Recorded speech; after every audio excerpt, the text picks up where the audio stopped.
Halo teman-teman, jumpa lagi bersama Master Fakri di channel YouTube Kotak Game.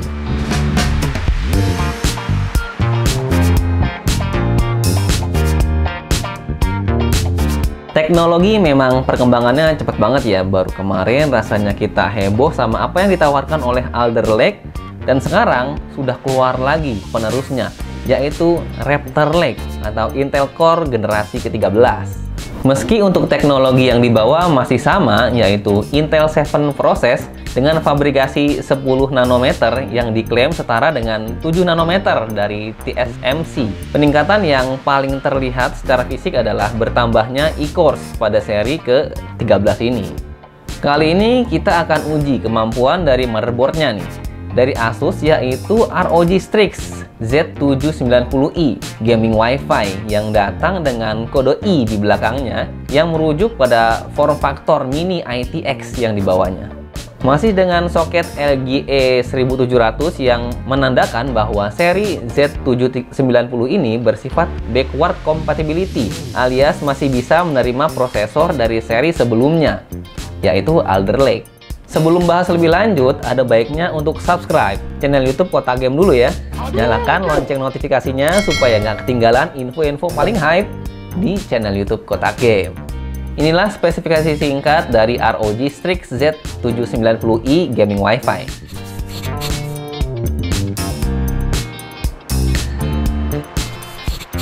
Untuk ukuran motherboard ITX, kelengkapannya banyak banget. Beberapa fitur eksklusif juga disertakan untuk mengakali ukurannya yang kecil. Jadi disertakan beberapa partisi untuk mengakali ruang yang sempit ini. Kemudian untuk desainnya. Untuk bahasa desainnya masih tetap dengan identitas khas dari ROG, terlihat stealthy dan gahar. Kesan yang paling terasa sih ini mobo kecil banget, tapi tetap kelihatan penuh. Meski mobonya kecil, tapi Asus tetap bisa manage untuk kasih heatsink yang proper dengan model bertumpuk yang diberi nama Stacked Thermal Design. Untuk area VRM, M.2 dan chipset sudah dilapisi armor yang berfungsi sebagai heat spreader yang fungsional dan cakep. Motherboard ini memiliki 10+1 power stage untuk memberikan daya yang siap untuk dipasangkan dengan prosesor sekelas i9 sekalipun. Asupan dayanya juga dipastikan cukup meski power pinnya hanya 1x8 pin. I/O-nya juga sudah terintegrasi dengan heatsink VRM yang memiliki desain berventilasi dengan tulisan Strix yang besar. Mobo ini absen dari hiasan-hiasan RGB. Asus hanya memberikan tampilan reflektif pada heatsinknya.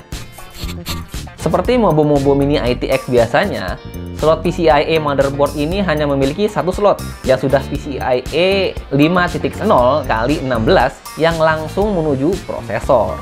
Kemudian pada bagian storage, motherboard ini dapat menerima maksimal 2 M.2 card yang didesain menumpuk di satu lokasi yang sama. Sebagai pelengkap, mobo ini juga masih memiliki 2 slot SATA yang berada di ROG FPS 2 card yang instalasinya sangat tidak biasa, yaitu memasangkan kartunya ke 2 USB-C yang ada di mobo ini. Pada ROG FPS 2 card ini, selain slot SATA, ada juga jumper CPU over voltage, thermal sensor header, front panel header, switch alternatif PCIe mode, dan USB header.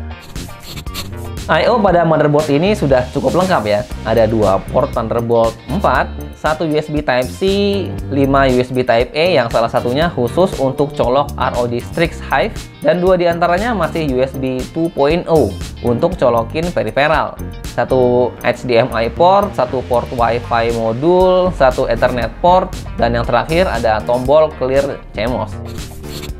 ROG Strix Hive adalah fitur yang paling menarik di mobo ini, yang menghadirkan pusat kontrol dan I/O dalam jangkauan tangan. Banyak fungsi esensial yang dipindahkan dari sasis yang sulit dijangkau ke dalam bentuk peripheral. Awalnya Master mengira ini hanya sound card aja yang dihadirkan secara eksternal, meskipun ini sebenarnya technically nggak salah ya, karena memang ada di AC-nya di dalam Strix Hive ini. Namun tidak hanya itu fungsinya, melainkan sebagai sarana ekstensi berbagai fitur yang biasanya ada di mobo, seperti akses tombol flex key, AI overclocking, BIOS flashback yang juga ada di I/O-nya, dan QLED pun bisa ditemukan di sini. Jadi bisa dibilang selain berfungsi sebagai kontrol audio, Strix Hive ini adalah jembatan dari berbagai fitur-fitur motherboard yang semuanya bisa diakses lebih dekat dengan user. Kemudian ada Thunderbolt 4. Bukan hanya satu, melainkan dua port Thunderbolt 4 disematkan di motherboard ini, yang setiap portnya memberikan bandwidth dua arah hingga 40 GB per second dan dapat digunakan hingga dua layar 4K eksternal. Wi-Fi 6E. Motherboard ini juga datang dengan built-in Wi-Fi card yang support Wi-Fi 6E dengan akses ke sinyal 6 GHz. Tentu ini bikin jadi makin praktis ya. Kita tidak perlu install Wi-Fi card sendiri dan sudah disertakan antenanya sekalian yang dapat menempel di case dengan magnet. Ini dia. ARGB dan Aura Header. Meski sempit-sempitan, tapi Asus masih menyediakan Aura Header dan ARGB Header yang posisinya memang sedikit sulit dijangkau. Jadi pastikan sewaktu merakit jangan sampai ketinggalan ya.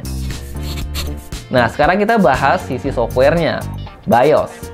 BIOS-nya masih khas dari ROG dengan dua mode, yaitu Easy Mode untuk UI yang lebih minim pengaturan dan Advanced Mode yang lebih banyak fitur untuk pengaturan lebih dalam. Armoury Crate. Ini sih aplikasi palu gada yang udah sering banget dibahas di video-video review kotak game. Jadi intinya ini aplikasi yang fungsinya banyak banget. Semacam kontrol panel yang bisa mengatur banyak fungsi, mulai dari monitoring hardware, kontrol kipas, pengaturan RGB, bahkan download driver pun bisa di sini. Si paling serba bisa, paling lengkap. AI overclocking. Banyak sekali penggunaan AI di software-software yang didevelop Asus selama beberapa tahun terakhir, termasuk AI overclocking yang memungkinkan si motherboard untuk menganalisa data dan mendeteksi hardware yang sedang digunakan. Frekuensi hingga voltase akan dihitung oleh AI. Setelah itu, akan terdapat prediksi yang nantinya bisa dieksekusi langsung oleh pengguna. Sonic Studio 3. Ini adalah aplikasi besar untuk semua pengaturan audio, mulai dari bikin profile atau mainin efek-efek audio. Tapi yang menurut Master keren adalah aplikasi ini juga berfungsi sebagai kontrol panel untuk routing audio di PC. Kayak misalnya kamu lagi main game nih, sambil nonton Netflix dan mutar musik juga di background. Kamu bisa routing output audionya ke 3 device yang berbeda juga. Jadi nggak nyatu semua di headset atau speaker. Ini sih kepake banget buat master yang suka main game sambil dengerin podcast juga. Kita akan mencoba kemampuan Mobo ini dalam menghadapi berbagai skenario real life nih, maupun benchmark sintetis yang disandingkan dengan prosesor Core i9 13900K yang sekalian akan kita uji juga performanya. Pasti udah pada penasaran kan sama prosesor terbaru ini? Nonton terus videonya sampai habis nih. Dalam melakukan benchmark dan pengujian, berikut ini berbagai komponen yang Master gunakan untuk mengulas motherboard ROG Strix Z790i Gaming Wi-Fi.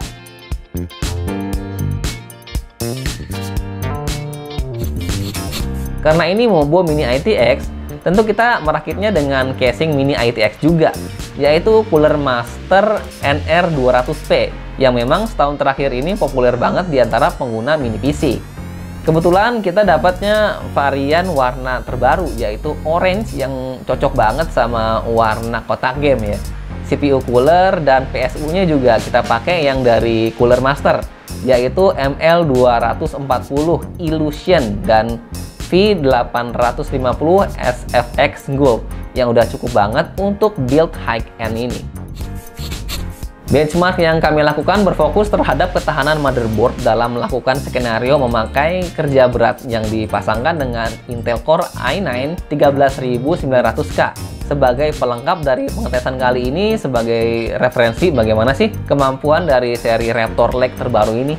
Kami melakukan pengujian CPU intensif seperti Cinebench R23, Geekbench, dan PCMark 10 dan mendapatkan angka-angka ini, di mana ini adalah varian tertinggi dari seri Raptor Lake untuk saat ini dengan total 24 cores dan 32 thread. Jadi wajar aja jika angka benchmark CPU-nya bisa setinggi ini. Meski angkanya ada penurunan di Geekbench 5 ketika di overclock, mungkin ini terjadi akibat throttling ya. Sewaktu pengetesan, baik di default maupun overclock, clock speed P-Core selalu dapat mencapai 5,8 GHz dengan sangat mudah nih. Chipset Intel untuk urusan single core memang masih jadi yang superior lah. Apalagi jika dipasangkan dengan motherboard dan cooling system yang mumpuni. Intel Core i9 13900K bukanlah chip yang adem. Ini jelas karena memang ini prosesor kencang banget. Tapi ternyata masih bisa diakomodir oleh CPU cooler ML240 Illusion. Pada saat sesi gaming di mode AI overclock, peaknya menyentuh di angka 94 derajat Celcius. Angka yang masih aman lah untuk sekelas Core i9. Namun karena ini adalah build mini ITX yang memang memiliki ruang bernafas lebih sempit dibanding build ATX, kami melakukan undervolting dengan Intel Extreme Tuning Utility untuk mendapatkan suhu yang lebih adem lagi, dengan konsekuensi penurunan performa tentunya. Hanya dengan menurunkan 0,5 volt suhu yang didapat untuk full load turun secara drastis, dan kami melanjutkan ke 1 volt hingga mendapatkan angka seperti di tabel. Jika kamu ingin build dengan prosesor ini dan ingin angka yang lebih adem, mungkin bisa dengan memanfaatkan airflow case yang lebih baik. PC dengan build high-end kayak gini memang enak banget untuk dipakai nge-game. Terbukti MOBO dan prosesornya jodoh banget. FPS yang didapat semuanya memuaskan untuk bermain dengan ray tracing di resolusi 1080p. Bahkan di game e-sport FPS-nya sudah mubazir ya, kalau nggak pakai monitor dengan refresh rate tinggi. Di Dota 2 yang terkenal akan CPU bound-nya, alias mau pakai GPU sekencang apapun, peningkatan FPS-nya nggak akan sesignifikan kalau pakai CPU yang kencang. Dan di sini dibuktikan dengan average FPS di 277. Sedangkan performa dari slot M.2 NVMe PCIe 5.0 utama yang tersedia di motherboard ini, jika dikawinkan dengan WD Black SN850 PCIe 4.0 yang juga berjalan di PCIe 4.0, dapat tembus 6,8 GB per second. Yang kedepannya, jika SSD NVMe sudah berada di PCIe 5.0, user nggak perlu ganti motherboardnya lagi. MOBO ini dapat mengakomodir potensi upgrade kedepannya, alias future proof ya. Kita masuk ke kesimpulan, merakit PC mini ITX memang banyak rintangannya. Tapi itu semua terbayar ketika sudah jadi dan ngeliat PC yang cakep banget, minimalis dan nggak makan space. Itulah perasaan Master ketika nge-review MOBO dari ROG ini. Apalagi MOBO ini termasuk yang cukup mudah untuk dirakit karena perintilannya sudah disediakan semua sama Asus. Tentu ROG Strix Z790i Gaming Wi-Fi ini memang sudah masuk ke kelas entusias untuk motherboard di ekosistem Intel. Fitur-fiturnya lengkap banget untuk ukuran mini ITX yang biasanya serba dipangkas. Beberapa fitur yang belum bisa dimanfaatkan untuk saat ini seperti PCIe 5.0 akan sangat berguna ketika teknologi sudah mulai diaplikasikan. Jadi nggak perlu ganti MOBO hingga beberapa tahun ke depan lagi. Pengalaman kita selama nyobain MOBO ini kerasa positif banget. Yang perlu diapresiasi lebih adalah ROG Strix Hive, yang menurut Master ini revolusioner banget. Kita semakin dimanjakan dengan inovasi-inovasi seperti ini. Good job banget ROG. Sudah jadi rahasia umum bahwa motherboard mini ITX biasanya tidak murah. Tapi mengingat fiturnya yang inovatif dan nggak ada di MOBO lain, MOBO ini bisa banget jadi pertimbangan kalau kamu memang sedang ada rencana untuk rakit PC mini ITX yang speknya high-end. Motherboard ini dibanderol dengan harga 7,6 jutaan yang saat ini sudah tersedia di berbagai e-commerce.